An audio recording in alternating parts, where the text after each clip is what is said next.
오늘 없어도라는 제목으로 함께 하나님 말씀을 나누겠습니다. 이성주의 사회의 대표주자라고 할 수 있는 데카르트는 그 시대에 이런 유명한 말을 남겼습니다. 나는 생각한다, 고로 존재한다 라고 이렇게 이야기했습니다. 그런데 오늘날 자본주의 사회를 살아가는 사람들은 이렇게 말합니다. 나는 소비한다, 고로 존재한다. 우리가 살아가는 현대사회는 소비 수준으로 자신의 존재를 증명하는 정말로 이상한 시대가 되어버렸습니다. 어떤 차를 소유했고 어떤 집을 소유했는지가 그 사람의 존재 가치를 결정하는 기준이 되어버렸습니다. TV나 인터넷의 광고를 보면 유명한 브랜드의 옷을 입고 유명한 가방을 매는 것이 그런 것으로 자신의 존재를 증명하라고 자꾸만 부추기는 소비 중심의 사회가 되어버렸습니다. 이런 오늘날 살아가는 우리들에게 하박국 3장 17절 우리가 방금 읽은 없어도라고 하는 말씀은 우리에게 너무나도 불편하게 들려집니다. 왜냐하면 오늘날 사람들은 내가 소유하고 소비하고 있는 것들은 단순한 소유물이 아니라 내 존재 자체라고 생각하기 때문이죠. 성도 여러분, 저는 오늘 이 말씀을 통해서 무소유에 대해서 이야기하고 싶은 것이 아닙니다. 불교의 가르침처럼 세속과 완전히 단절되어서 무소유의 삶을 사는 것이 인생에서 최고의 공덕을 쌓는 그런 가르침을 말씀하고 싶은 것이 아닙니다. 오히려 성경은 이것을 말한다는 것입니다. 부요한 인생에는 함정이 있고 가난한 인생에는 선물이 있다는 것입니다. 무슨 말씀입니까? 우리 인생의 최고의 선물이 하나님이시라는 겁니다. 하나님과의 친밀함이 인생의 최고의 선물이고 최고의 복이기 때문에 부요한 인생으로 인해 하나님을 잊어버린다면 그 인생은 함정에 빠진 것이요. 오히려 가난한 인생이 자신의 부족함과 결핍함으로 인해 하나님과 더 가까워진다면 그것이 도리어 선물이 된다는 것입니다. 오늘 우리가 읽은 하박국 선지자는 이 진리를 깨달은 사람이었습니다. 지금 하박국은 자신의 소유뿐만 아니라 나라 전체를 잃어버릴 그런 위기에 선지자로 부름받은 사람이었습니다. 주변 나라들로 인해서 무너져가는 이 나라를 보면서 처음에 하박국은 하나님을 향해 어찌하여 이런 일이 일어나야 합니까? 도대체 악인들이 창궐하는 이것을 내가 언제까지 봐야 합니까? 라며 이를 갈며 하나님께 원망하고 따졌습니다. 그런데 이렇게 하나님께 불평하다 하박국이 갑자기 깨달음을 얻고 지금 3장에서 하나님을 찬양하더라는 것입니다. 심판의 하나님을 넘어 구원의 하나님을 발견하고 만나서 하나님을 찬양해 버립니다. 남유다의 가장 절망적이고 처절한 상황 속에서도 도리어 하나님에 대한 믿음을 확실하게 노래하고 있는 대목이 바로 오늘 우리가 읽은 하박국 3장 17절에서 19절까지의 노래입니다. 먼저 17절에 이렇게 노래합니다. 비록 무화과 나무가 무성하지 못하며 포도나무에 열매가 없으며 감람나무에 소출이 없으며 밭에 먹을 것이 없으며 우리의 양이 없으며 외양간에 소가 없을지라도. 우리가 이 말씀을 잘 이해하기 위해서는 이 말씀이 노래라는 것을 기억해야 합니다. 일종의 시 형식으로 되어 있는 노래인데 17절을 통해 하박국은 바벨론의 침략으로 경제적 파탄을 맞이한 이 남유다의 상황을 시적 표현으로 노래하고 있는 것입니다. 그래서 원문을 자세히 보면 포도나무와 그리고 무화과 나무 그리고 감람나무와 밭의 식물 그리고 우리의 양과 외양간의 소가 접속사를 통해서 세 쌍의 짝을 이룬 최소 3가지 종류가 지금 없다라고 고백하고 있는 것을 우리는 알 수 있습니다. 먼저 무화과 나무와 포도나무를 보면 그 당시에 꼭 필요한 그런 나무의 가시는 아니었습니다. 오늘날로 치면 사치품에 가까운 것이라고 할 수 있습니다. 그런데 뒤에 나오는 밭의 식물이나 그리고 또 뭐죠? 감람나무의 소출과 밭에 먹을 것은 그것보다 좀 더 필수적인 요소라고 할 수 있습니다. 그리고 뒤에 나오는 우리의 양과 외양간의 소는 거의 생활에 있어서 필수적인, 집에 거의 없어서는 안 되는 그런 절대적인 것이었습니다. 이렇게 먹고 사는데 비교적 덜 필요한 사치품으로부터 시작해서 자신에게 없어서는 안 되는 필수품까지 지금 하나도 남김없이 없어도 없어도 없어도 라고 3번씩이나 강조해서 이야기하고 있는 것입니다. 내게 있어도 그만이고 없어도 그만인 것뿐만 아니라 이 세상을 살아가는데 아주 필수적인 절대적인 것조차도 내가 지금 없어도 된다라고 이야기하고 있는 것이죠. 성도 여러분, 하박국이 이렇게 고백할 수 있었던 이유가 무엇이었겠습니까?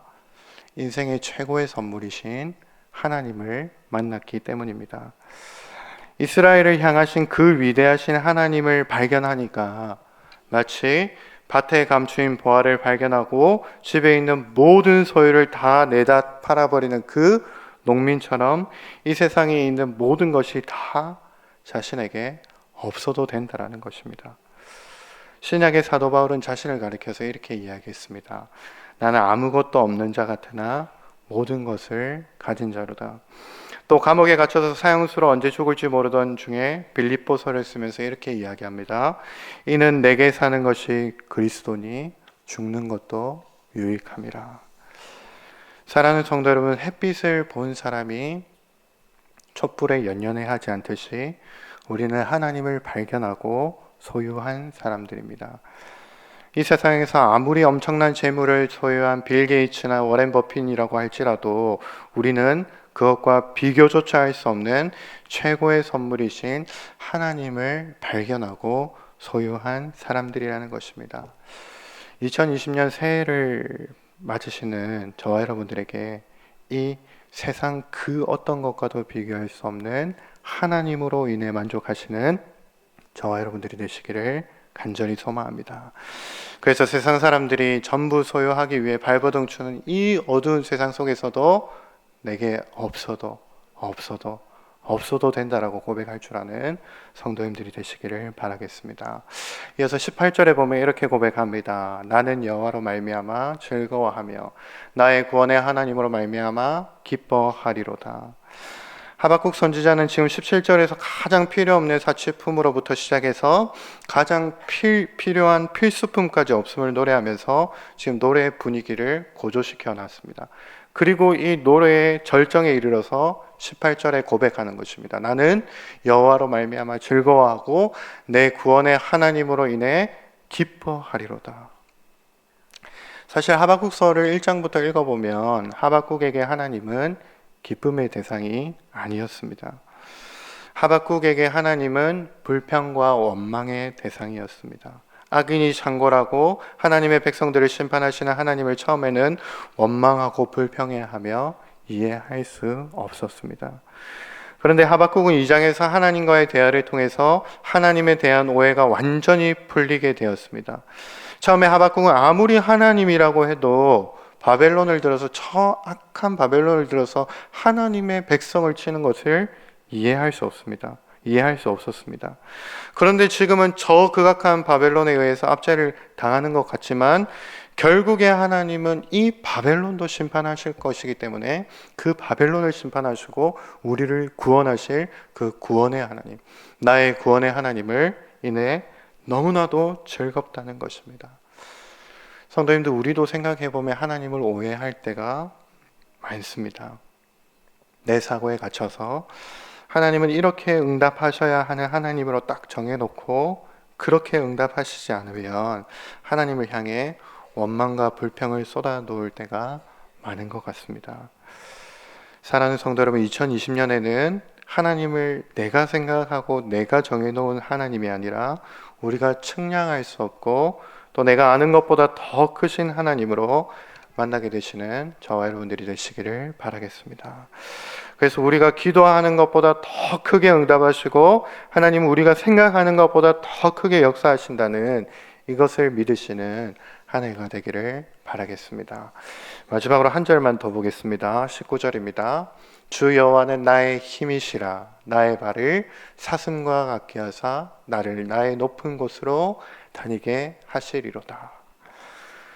오늘 하박국이 부르는 노래의 마지막 소절은 이스라엘 산악 지역을 뛰어다니는 그 사슴을 비유한 노래입니다.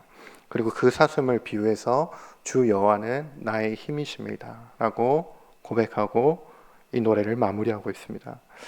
이스라엘에 가보시면 사슴이 우리가 생각하는 것처럼 넓은 초원이나 평지를 뛰어다니는 그런 모습이 아니라는 것을 알 수 있습니다. 아주 가파른 산악지대를 곧 부러질 것 같은 그 얇은 다리로 뛰어다니는 그런 모습을 발견하실 수 있을 것입니다. 지금 하박국 선지자는 하나님께서 그의 백성들에게 힘을 주시는데 그들에게 아무리 높고 가파른 산악지역과 같은 이 인생의 고단함과 힘겨움이 기다리고 있을지라도 하나님께서 그 모든 것을 뛰어넘을 수 있는 힘을 주신다는 것입니다. 하나님께서 우리 인생에 개입하셔서 상황과 환경, 이 뛰어넘기 힘든 산악과 같은 이 힘겨운 상황과 환경을 변화시키는 것이 아니라 우리에게 그것을 뛰어넘을 수 있는 힘을 주신다고 말씀하고 있습니다.